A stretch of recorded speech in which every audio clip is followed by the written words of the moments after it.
Sama-sama yung mga may hina utak na yan eh. Si Palsis ang abogadong mahina ang utak. Si Hidarian ang ano ba yun? Foreign analyst na mahina rin ang utak. Si Krista na vlogger na mahina rin ang utak. Pinagsama-sama yung mga mahina ang utak. Anong nakakalabasan ng kanilang argumento? Mahina utak. Sasakyan nila to. Nag-abogado siya na kasabay na nag-abogado ni Inday Sara Duterte noong 1990. Doon nagsimula ng abogasya yung ano. Sabihin mo na 4 na taon. Ilang taon si BP Sara nun? Naglolo na siya. Ano kayo, loko-loko? Maglolo na lang kayo. Diba? Tapos meron pang sabi sa affidavit, si Roelio Goles daw nagpakilala kay Madriaga kay Digong noong 2016. Ang problema, si Goles ay Liberal Party. Bakit siya magiging tulay ng Duterte campaign? Dagdag pa, patay na si Goles na hindi siya pwedeng sumagot ngayon. Nagigets nyo? So dinawit si Goles, alam ko congressman ito eh. Dinawit siya kasi hindi na siya makakapagsalita. Kasi patay na siya ngayon.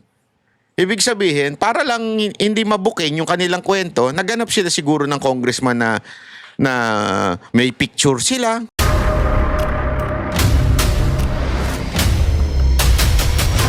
Bago tayo mag-umpisa, baka pwede nyong i-like ang video na to. Malaking bagay ang like sa aming mga content creators. Maraming salamat po.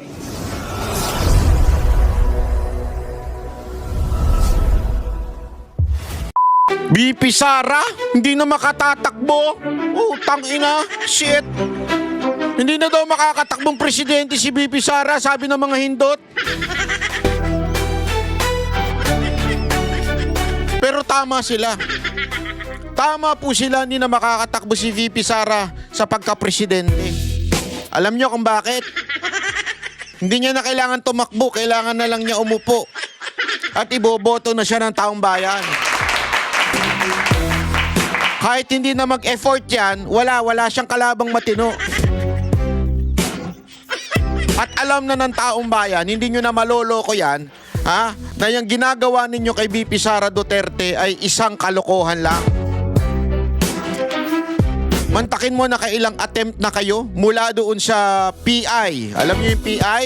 Yung People's Initiative. Yung babaguhin ng konstitusyon para maupo ang kanilang hari. Pero kahit anong paglabasin ng pera at pagbibigay suhol nila doon sa mga kongresista, nabuking at sablay. Gago! This time, meron na naman silang bago.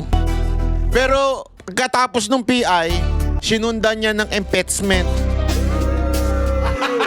Gago! Hindi na naman effective yung impeachment na yan. So, siyempre, meron na naman silang mga bagong pautot. Tulad ng plunder case. Gago!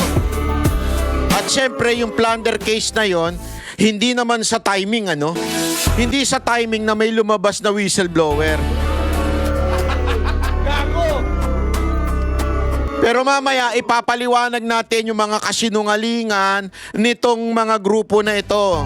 Magkakasama na po sila, pinangungunahan niya ng mga teroristang NPA.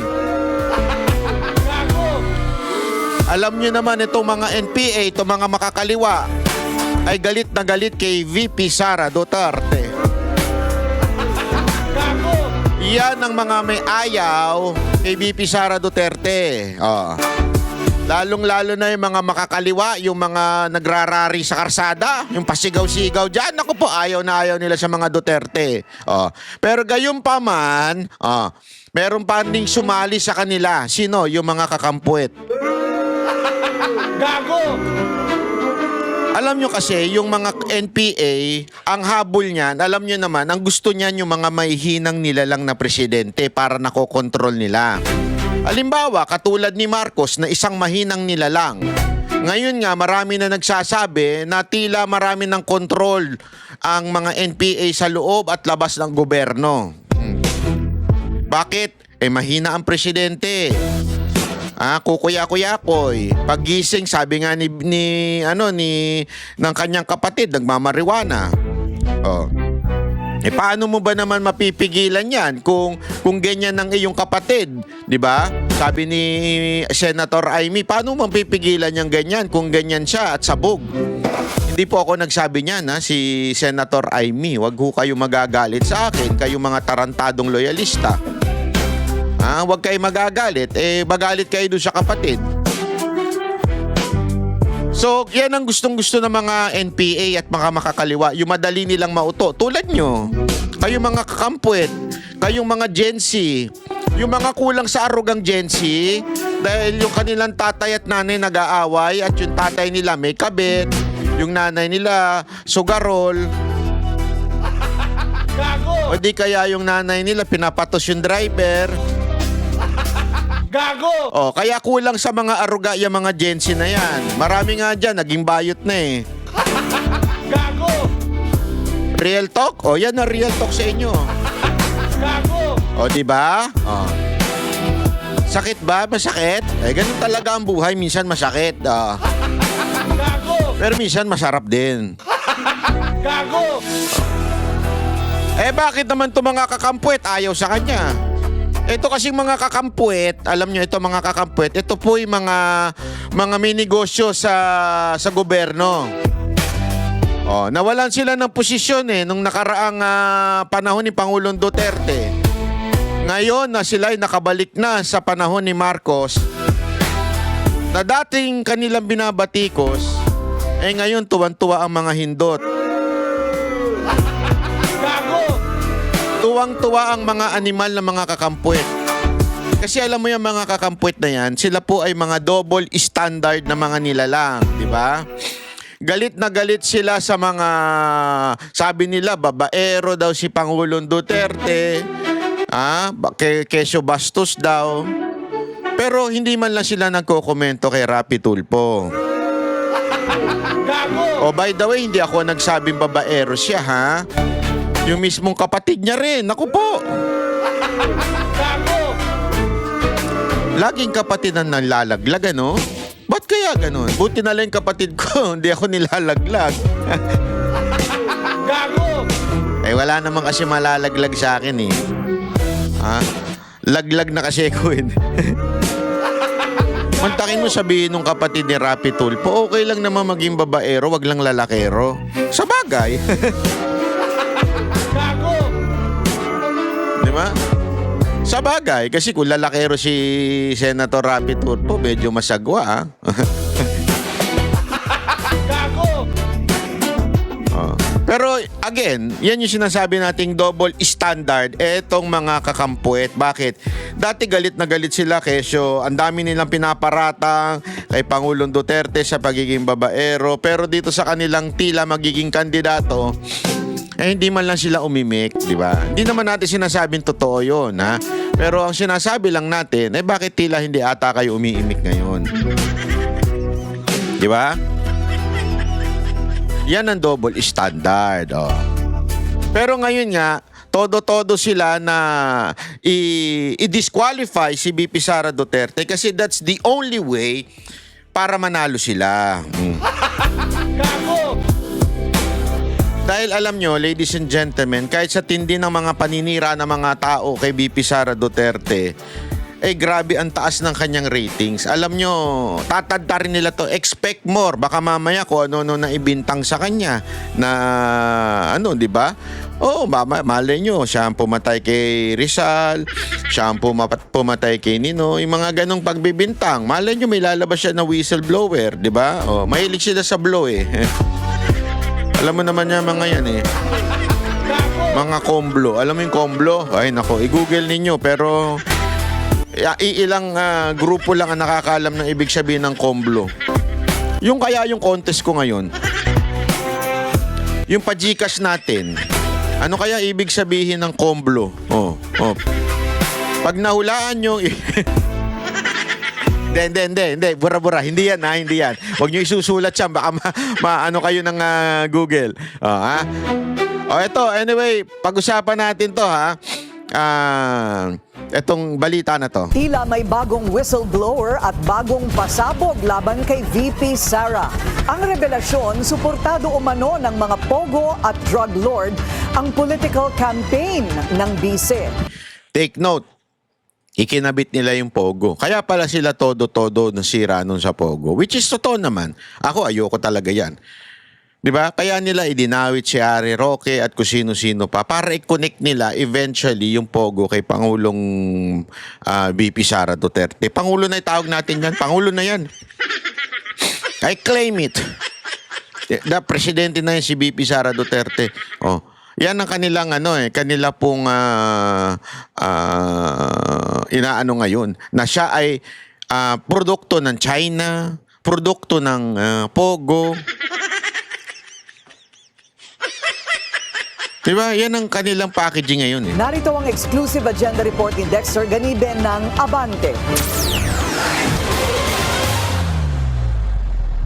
Submitted na sa Taguig Regional Trial Court ang notarized na 5 pages sworn affidavit ni Ramil Lagunoy Madriaga na nagpakilalang dating intel officer ng dating Pangulong Rodrigo Duterte at ni nooy Davao City Mayor Sara Duterte.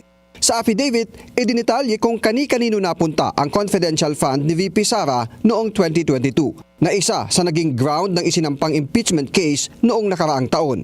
Meron siyang kwento dito sa affidavit niya na yung pera inabot sa kanya doon sa area sa Ultra Pasig sometime December 2022.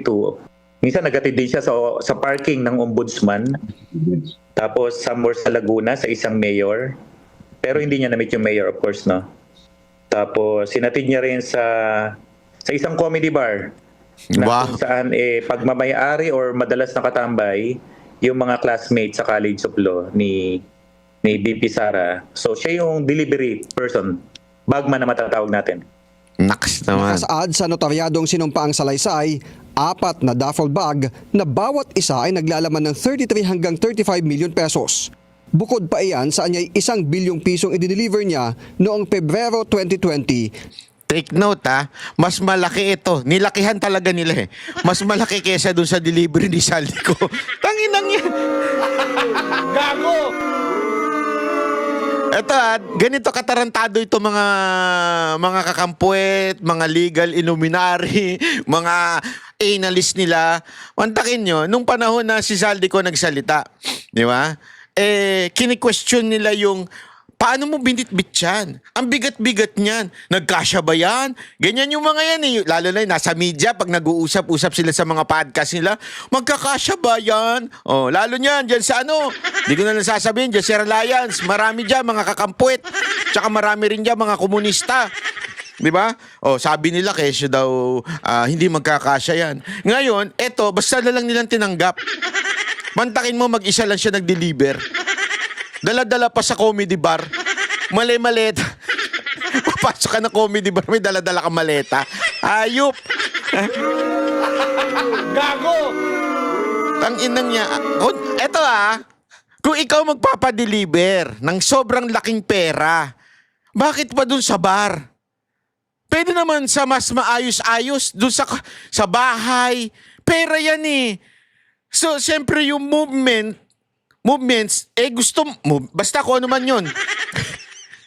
Yung galawan, nung pera, siyempre lilimitahan mo.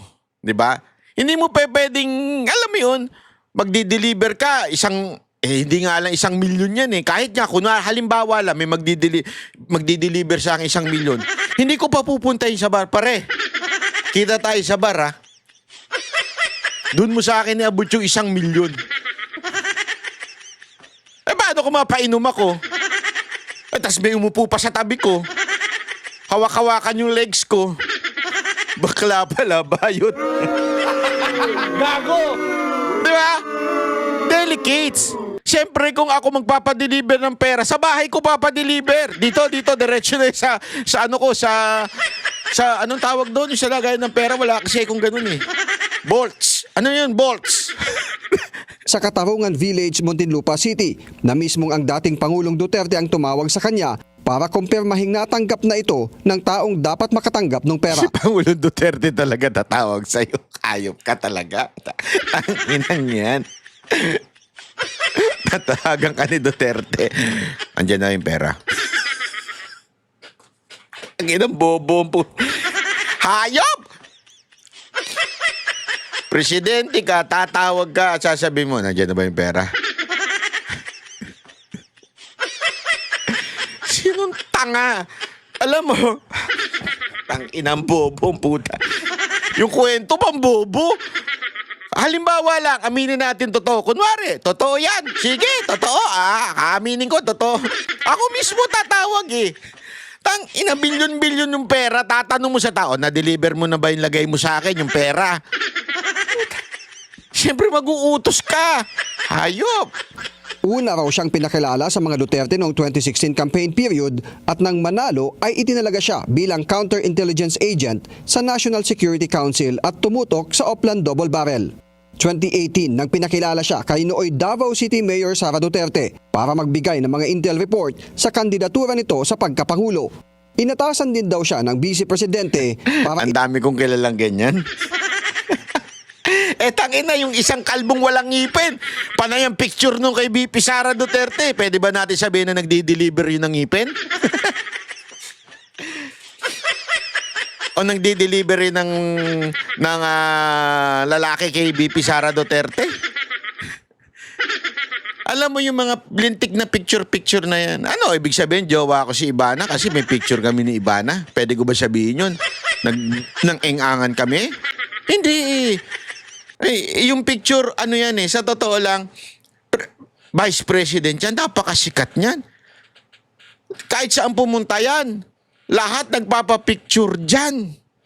Mapa-government official, mapa-ordinaryong tao, kahit sino, ay nagpapapicture dyan. Can they claim something and prove something na? Kasi ganito kaya, totoo to. tatag ang Inday Sara Duterte is my president o Isip Pilipinas. Gamit umano ang pondo mula sa pogo at drug dealers. Katunayan na niya, ang mister mismo ng alkalde ang nag-utos sa kanya para ilabas mula sa kustodiya ng Bureau of Customs ang kontrobersyal na magnetic lifters noong 2018. Naks, kinunik Kahit talaga. ito ay naideklara ng hot items at kalaunan ay natagpuang wala ng laman sa Cavite. Ang kwento niya sa akin is that alam niya na droga ang laman noon dahil isang Chinese ang tumawag sa kanya na isa sa kasamahan ni Michael Yang na sinabi Alam mo yung mga kwentong ganito? Alam mo kung sino naalala ko? Naalala ko lang si Trillanes. Kasi ito yung mga inipo ni Trillanes na mga kwento-kwento nun na ganito kay Michael Yang, sa mga Duterte, sa asawa ni VP Sara Duterte, kila Pulong, di ba? Yung pinaguhubad niya pa si Pulong.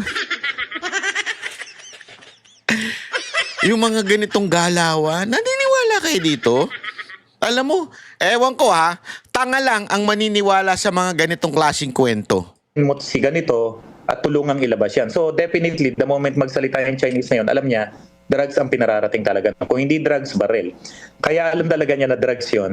Ayon sa abogado ni Madriaga, nais niyang mailabas ang kanyang personal na nalalaman dahil sa pangamba sa kanyang buhay. Matapos umano ang ilang pagbisita sa kanya ng taong konektado sa Vice President.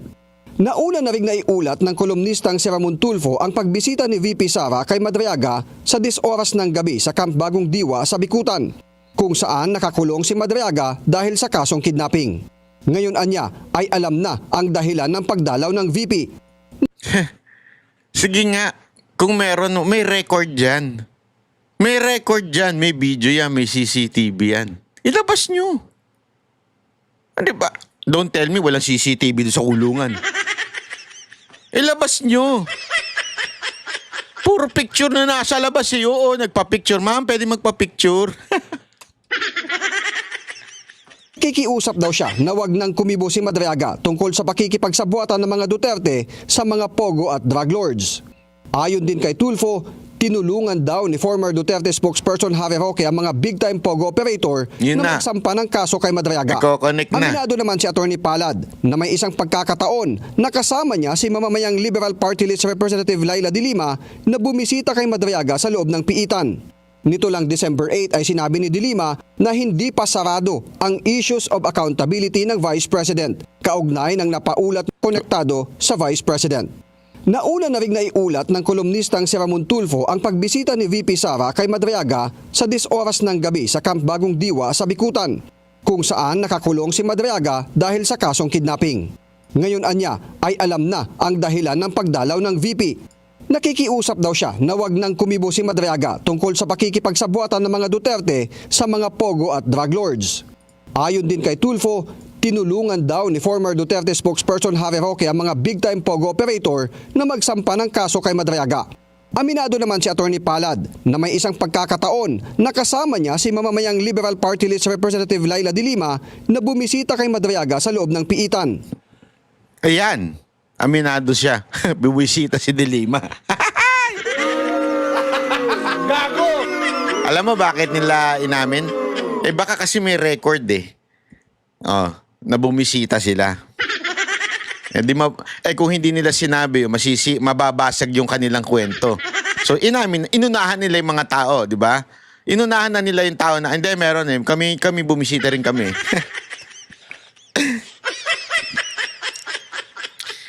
Ito, wag niyong kakalimutan na. Itong tao na ito, si De Lima, ang tindi ng galit sa mga Duterte niyan.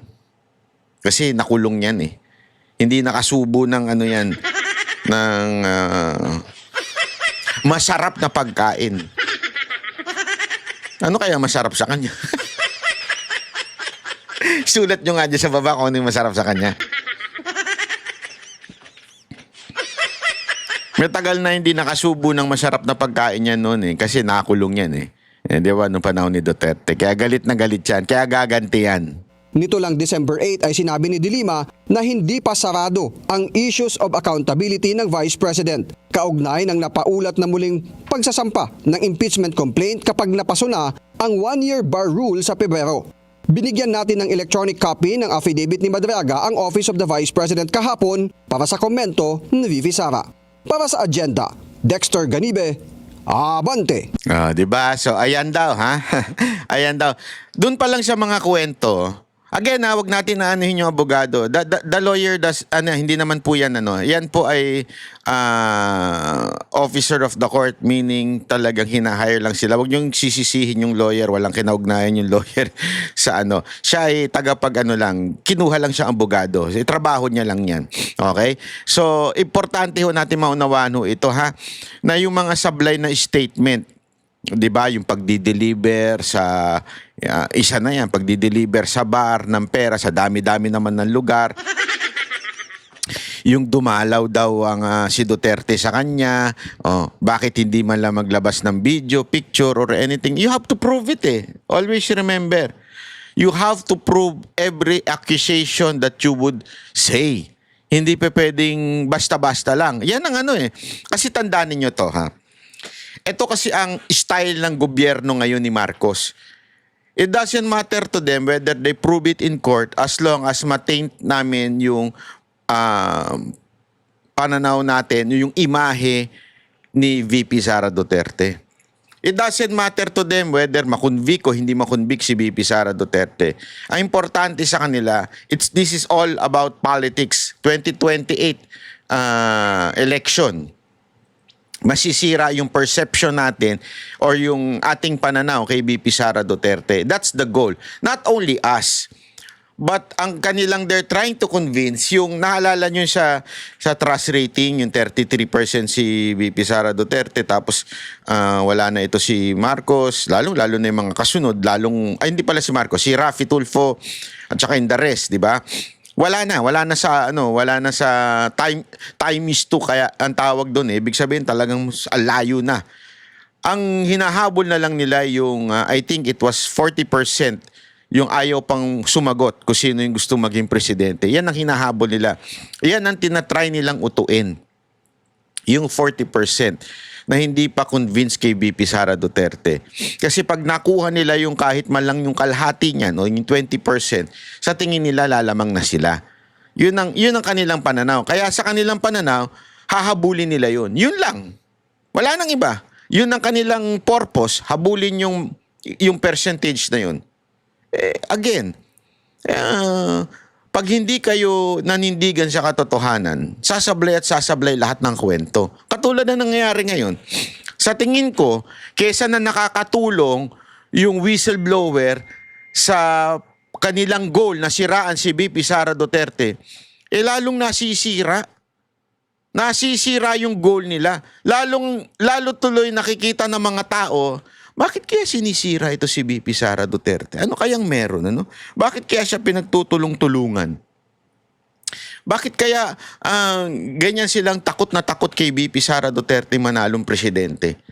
Tapos, pag nakita nilang kasinungalingan, how can you believe the government or the kakampuit or the makakaliwang NPA sa kanilang ikakampanya sa 2028 kung ngayon nagsisinungaling sila at booking na booking sila dito? 'Di ba? If they're lying now para lang masira si VP Sara Duterte, anong assurance mo na hindi sila nagsisinungaling pagdating ng kampanya at pag kanila pong kinampanya yung kanilang mga sari-sariling kandidato? Kung sinungaling sila ngayon. Sabi nga 'di ba, na pag sinungaling ka noon, malamang sinungaling ka pa rin ngayon. Ito, tingnan natin to. Sino ba ito si Ramil Madriaga na ito? Sino nga ba si Ramil Madriaga na nag-uugnay kay VP Sara sa mga pogo at drug lords? Nakakulong si Madriaga ngayon dahil sa kasong kidnapping na ayon sa kanyang abogado ay panggigipit lamang. Narito ang agenda report ni Dexter Ganibe ng Abante. Si Ramil Lagunoy Madriaga, nakilala noon bilang Kuya Ram sa Office of the Vice President, ay dating national convener ng Isip Pilipinas o Inday Sara is my president. Nabatay sa kanyang sinumpaang salaysay, si nooy Mayor Inday Sara ang nag-utos sa kanya para itatag noong 2020 bilang paghahanda sa presidential candidacy ng Mayora. Kung pagbabatayan ng kanyang mga post sa Facebook, madalas niyang makapulong sa mga online meeting noon si Mayor Sara. Batay din sa affidavit, nagtapos siya ng abogasya noong 1995 pero hindi pumasa sa bar exam noong taong din yun. Alam ko kung bakit. Tapos din siya ng Alam ko kung bakit. Mahina ang logic niya.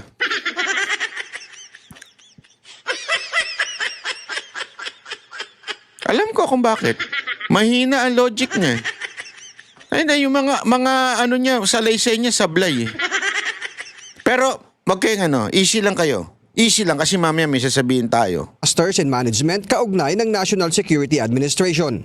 1993 pa, nagtrabaho na umano siya sa Economic Intelligence and Investigation Bureau ng Department of Finance.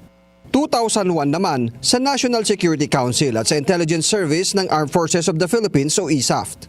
Napasok din siya sa NBI at sa Revenue and Integrity Protection Service na isang anti-corruption task force ng DUF na nabuo sa bisa ng Executive Order No. 259 noong 2003. Mula 2016 naman ay nagtrabaho siya bilang intel agent ng mga Duterte. Siya rin ang itinuturong leader umano ng Kidnap for Ransom Group na nakapangalan sa kanya. Batay sa mga report, notorious ang grupo ni Madriaga dahil sa pag-torture umano sa mga biktima at pinapadala ang larawan sa kamag-anak para makumbinsing magbayad ng ransom. Dati na siyang nahatulan sa Pasig RTC sa kidnapping taong 1997. Pero binasura ng Supreme Court ang kidnapping for ransom case laban sa kanya at ilang kapwa akusado. Noong July 2023, inaresto si Madriaga dahil sa bagong kasong kidnapping ng 3 Chinese national. Dahilan kaya siya nakapiit sa BGMP facility sa Camp Bagong Diwa ngayon. Si Attorney Harry Roque ang abogado na Take note po take note po. 2023. Lumabas din po yung kanyang hawak na ganon. Yung July 14, 2023, ay siya po ay nahuli at inimbestigahan siya nung sabi nga nila inimbestigahan ng PNP for certain period of time si Madriaga noon. Pero hindi nila nalaman na aide siya ni VP Sara Duterte.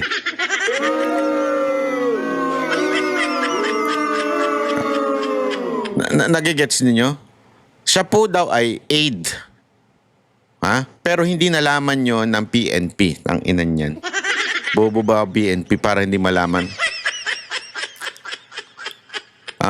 Siyempre, merong background check yan. Profiling. Alam naman natin ibig sabihin siguro nung profiling. Sa mga hindi yung talagang kinikilala. paano mo inimbestigahan yan? Kaya nga nila nahuli ng todo-todo, background check. Tapos, noong time na yon, ni isang beses hindi lumabas sa investigasyon ng PNP na siya po ay aide ni VP Sara Duterte. Yeah. Antindi, no? Ang lupit. Oh. So, magtataka ka talaga. Hindi nakita ng intelligence yan. Hindi man lang alam mo yun? So, kalokohan po. Tuloy natin. Kabiktima. Ayon sa abogado ni Madriaga, panggigipit lang ito sa kanyang kliyente. Simula lahat ng problema niya na to, nung time na idemanda niya si Attorney Harry Roque, doon na nagsimula problema niya. So, ang feeling niya talaga, nakadagan yung problema sa kanya, pinagtulong-tulungan siya, pinabayaan siya, inabandona. At ang sabi niya, ilalabas kayo nalalaman ko tungkol sa usapin na yan. Gusto ko rin malaman ng taong bayan kung ano talaga yung galawan pagdating sa pera at iba pa mga sensitibong bagay na nandun sa affidavit talaga. Ang tinutukoy raw ni Attorney Ito, pakinggan natin itong part na to, na dininay. Kasi sinabi niya na naging isap daw siya, napasok daw siya. Ito, pakinggan natin Yung mismong, again, AFP po ito AFP po ito. Armed Forces of the Philippines Colonel Raymond Dante La Chica is rejecting claims raised by Ramil Lagunoy Madriaga, a detainee who alleges he once worked as a bagman for allies of Vice President Sara Duterte. Madriaga made a series... Ako yari itong kernel na to. Baka si Bakin to. Kasi hindi siya sumasakay sa kwento ng mga nasa gobyerno ngayon. accusations involving campaign operations and funding, all of which remain unverified. Madriaga's statements have sparked public attention, with questions now focused on the credibility of his testimony and the motives behind his claims. Ito pa matindi Okay? Convicted siya noong 1997. Okay? Na-overturn ng SC noong 2003. Ibig sabihin, 2003 sinabi hindi na. Hindi, ibig sabihin, na-overturn ng Supreme Court. Pero sa affidavit niya, naging isap siya noong 2001. Tang-ina naman, sorry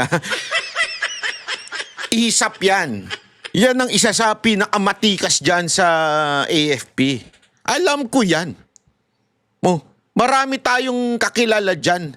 Nung panahon ni Pangulong Duterte kasi 'di ba yung naimbitahan si Moca yung opisina niya, which is at that time is chief of staff po ko niya sa intelligence, yung national intelligence ng Pilipinas, yung syempre marami na tayong nakilala noon. Mantakin mo, convicted siya nung panahon na pumasok siya sa ISAP. Puta, maniniwala ka doon? Sinong tanga ang mag-a-approve sa'yo sa ISAP? Isa kang convicted, gagawin kang ISAP. Hindi kagaguhan yan. Sabi ko sa inyo, walang sundalo ang papayag sa ganyang klaseng katarantaduhan. Convicted ka ng kidnapping, tapos bigla kang naging opisyal ng AFP. Ibig sabihin, naging membro ka nila. Hindi papayag sila dyan. Paano? Paano yun? Paano nangyari yun? Sige nga, explain. Kaya nga ito, dinideny niya I categorical state that I do not know Mr. Madriga, and I have no personal or professional dealing with him at any time. Any assertion suggesting I was associated with him, recommended by or work with him is a false and and devoid of factual basis. Denied siya. In an official statement, Colonel La Chica says that he does not know Madriaga and calls the allegations baseless, flatly denying any connection or involvement. He adds that AFP assignments, especially those involving top officials, follow strict security screening and cannot be influenced by private individuals. For investors, what matters most is clear and credible governance, because trust in national security and institutions directly supports the Philippines' economic stability. Kita nyo? Diyan pa lang, sablay na Diyan pa lang. Sa dami-dami pa niya sinablay na sinabi, sinulat, sablay na Yan pa kaya. Di ba? I mean, saan ka nakakita Sabi nga dito, strict compliance, which is totoo naman. Alam mo, ang AFP, they, as much as they can, they would really be professional. Marami akong kilalang ganyan. Ano sila? Meron silang sinasabi pagdating sa mga sa gobyerno, sa mga politiko. But because they're really professional, ano sila? Yung judgment nila hindi dapat na alam mo yun, na naiimpluwensahan, lalong-lalo na ng mga politiko.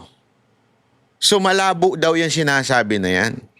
Kaya nga sabi dito kumpirmado ng abogado, iisang Madriaga. Sabi ng abogado, ang Madriaga nagsulat ng affidavits ay yung ding na aresto noong July 2023. Una, bakit walang ulat na age siya ni VP? PSG, wala. Intel officer, wala din. Kahit anuman na may bigat. Alam mo yun, lahat lang na sinasabi niya, ay naging ganito ko. Parang yung mga nahuhuli sa kanto.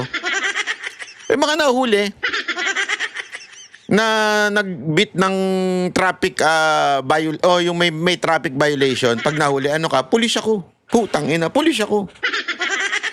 Sa ganun pa. Tapos pag binusisi mo, yung pala barangay pulis lang, pulis-pulisan lang. O kaya pulis kang pangkalawakan. Maraming ganyan Pilipino yung nagkiklaim na nagclick-claim. Hindi, opisyal ako. Anong opisyal? Hindi ba ako kilala? Opisyal ako. Opisyal ng ano? Sa Office of the President. Tangino, kakatakot. May sticker pa ng Office of the President. Oh, shit. Maraming ganyan Pinoy di ba? Mga sasakyan nila. Opisyal ng ano. Anong trabaho mo doon? Hindi deliver ng dyaryo. Sa opisina ng presidente. So, Office of the President ka nagtatrabaho. Gago! Maraming ganyan, yung sinto-sinto, yung claiming ganito. Tapos ano gagawin? Magpapapicture lang. Picture yung building sa likod, Office of the President. Nandito na ako sa trabaho ko. Putang ina. Yung palang di-deliver na ng dyaryo. Hindi ko naman sa nilalang yun, ha?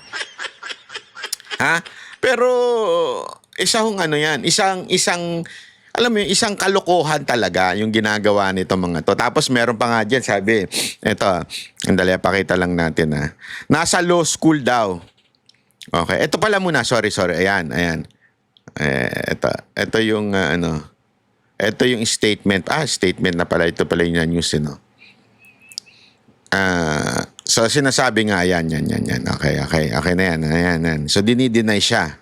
Ito pa, natawa ako sa status nito ni Daryl Yap Kasi daw, noong 1990, nag-law school daw ito.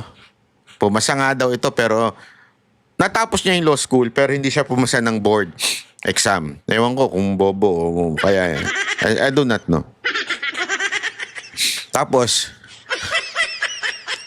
naging kaklase daw niya si BP Sara. Tangina, elementarya pa lang si BP Sara Duterte, nasa law school na. Palakpakan! Ganyang katalino ang aming magiging presidente. Elementarya pa lang, law student na. Alam mo, itong problema kasi sa mga yan. Sabi ko nga sa inyo tanga lang ang maniniwala sa mga ito, yung itong witness na to, tanga lang talaga. Or, yung mga kakampwet, yung mga analyst nila. Alam mo, meron silang roster of analyst. Alam mo yun, pustahan tayo, sabay-sabay yan, yung pangalan nito, si Jesus Palsi, sabay-sabay yan. Yung si Llamas, magkakasama yan. Yan si Heydarian, isama mo na rin si Mark. Uy, swerte mo, Mark, ha? Mga kasama mo, mga low level lang dyan sa kakampwet. Ngayon, nasama ka na ngayon dyan. Palakpakan natin si Mark, Political analyst ka na rin ngayon, Sino pa? Si Krista, na isa pang mahina utak. Sama-sama yung mga mahina utak na yan, Si Palsis, ang abogadong mahina ang utak.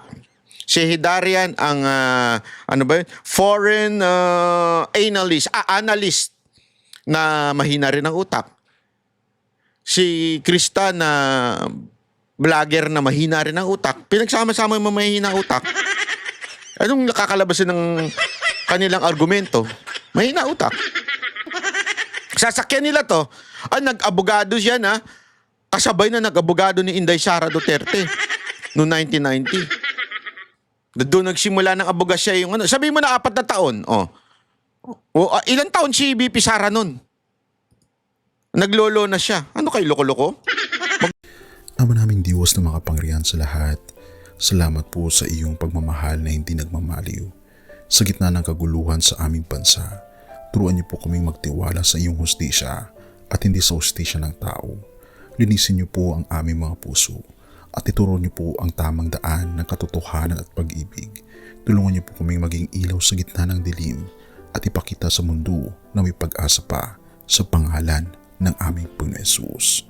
Salamat po sa pag-ibig po ninyo at salamat sa pagdinig ng aming mga panalangin at iligtas niyo po kami.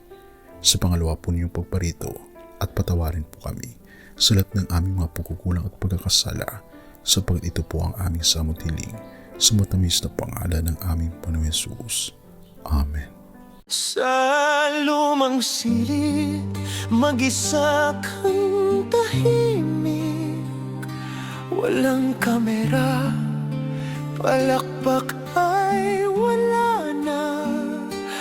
Ngunit sa bawat pader ng bayang iniwan mo, may pangalan mong di na mabubura.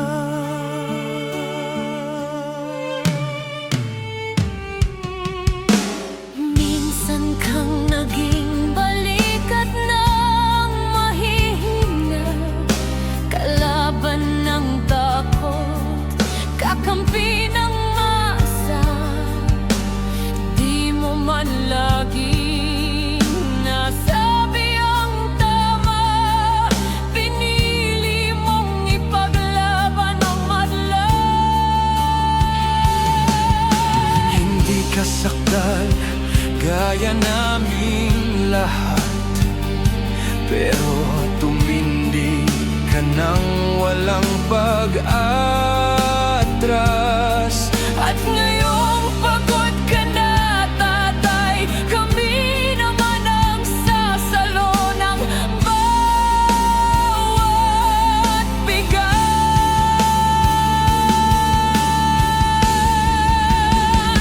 Hanggang sa dulo, ikaw ay mahal. Kahit papagod na ang iyong katawan, tatay, salamat sa iyong paglaban. Ngayon, kami naman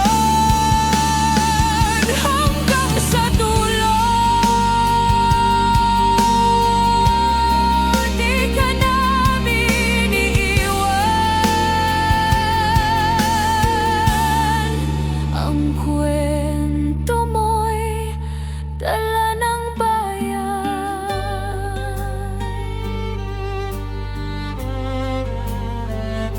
Tahimik ka na sa mga batikos, wala nang tugon, wala nang galit, pero sa mata ng mga maralita, naroon pa rin ang tapat mong alaala. Marami mang di nakaintindi, marami pa rin ang di nakakalimot. At ngayong wala ka ng kapangyarihan,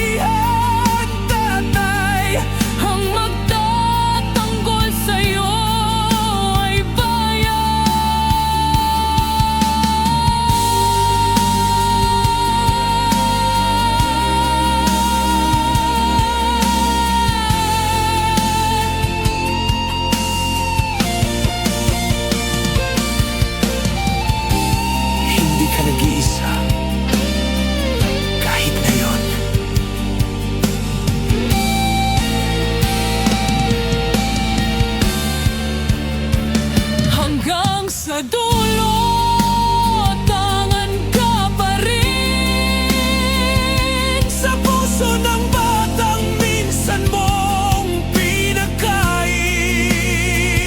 Hanggang sa dulo, di ka nag-iisa. Ang dasal ng bayan ay sa'yo pa rin. Katay kami naman ang lalaban sa ngalan mo, sa alaala mo. Hanggang sa dulo, dalangin ka ng puso ng masa.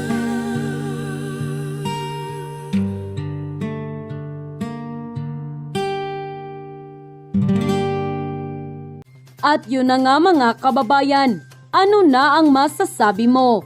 Kung mayroon kayong hinaing at komento patungkol sa balitang ito, please comment down below. Pag-uusapan natin yan sa comment section. At kung nagustuhan nyo ang video, ay huwag kalimutang mag-like at i-share na din para mas marami pang makaalam at umabot ito sa marami sa ating mga kababayan. Maraming salamat po. Mabuti pa ang sardinas, may label. Eh tayo, wala. Oo nga pala. Nay, ito na yung bayad ko sa isa, ano? O, kunin mo yung isa. Isa muna, iyan, no? Tapos, isa pa, di ba? 4 dapat na sardinas, eh. O, yan. 3 na. Pang-4 na sardinas. O, okay na.